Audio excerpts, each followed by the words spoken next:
આ વખતે આપણે ચર્ચા કરીશું ગુજરાતની સરહદે આવેલા કેન્દ્ર શાસિત પ્રદેશ જિલ્લા દમણના કલેક્ટર વિશે। દમણ પણ આમ તો ગુજરાતનો જ ભાગ ગણાય છે, પરંતુ આવે છે કેન્દ્ર શાસિત પ્રદેશમાં અને ત્યાં ફરજ બજાવતા કલેક્ટર સૌરભ મિશ્રાની પણ ખૂબ જ ઇન્ટરેસ્ટિંગ સ્ટોરી છે।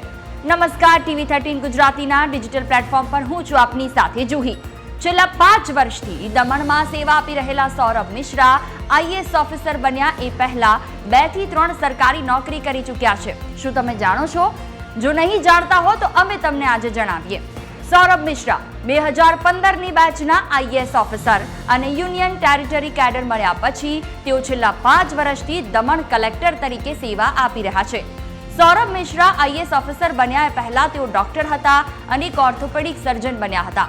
સૌથી મોટી હાઇલાઇટ એ છે કે તેઓ લંડન જઈને પ્રેક્ટિસ કરી આવ્યા। ત્યારબાદ તેઓ ઇન્ડિયન રેવન્યુ સર્વિસના ઓફિસર બન્યા હતા, પરંતુ આઈએએસ ઓફિસર બનવાના સ્વપ્ન સાકાર કરવા માટે તેમણે પોતાની કોશિશ ચાલુ રાખી। આઈઆરએસ પછી તેઓ આઈપીએસમાં પસંદ થયા હતા અને થોડો સમય સુધી પોલીસ અધિકારી તરીકે પણ ફરજ બજાવી હતી। પહેલા ડોક્ટર, પછી ઇન્ડિયન રેવન્યુ સર્વિસના ઓફિસર અને ત્યારબાદ આઈપીએસ ઓફિસર બનનાર મિશ્રાજીને આઈએએસ ઓફિસર જ બનવું હતું અને તેમનો પ્રયાસ છેલ્લે સફળ થયો અને તેઓ આઈએએસ ઓફિસર બનતા તેમને યુનિયન ટેરિટરી કેડર મળી હતી। દમણમાં કલેક્ટર તરીકે સેવા આપવાની તક મળી હતી।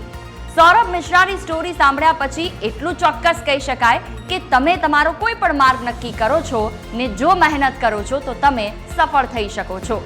છેલ્લા 5 વર્ષથી કલેક્ટર તરીકે સેવા આપી રહેલા સૌરભ મિશ્રાએ દમણને નમૂનેદાર શહેર બનાવવા માટે ભારે જહેમત ઉઠાવી છે। આવી જ અવનવી અપડેટ માટે જોડાયેલા રહો ટીવી 13 ગુજરાતીના ડિજિટલ પ્લેટફોર્મ સાથે। નમસ્કાર।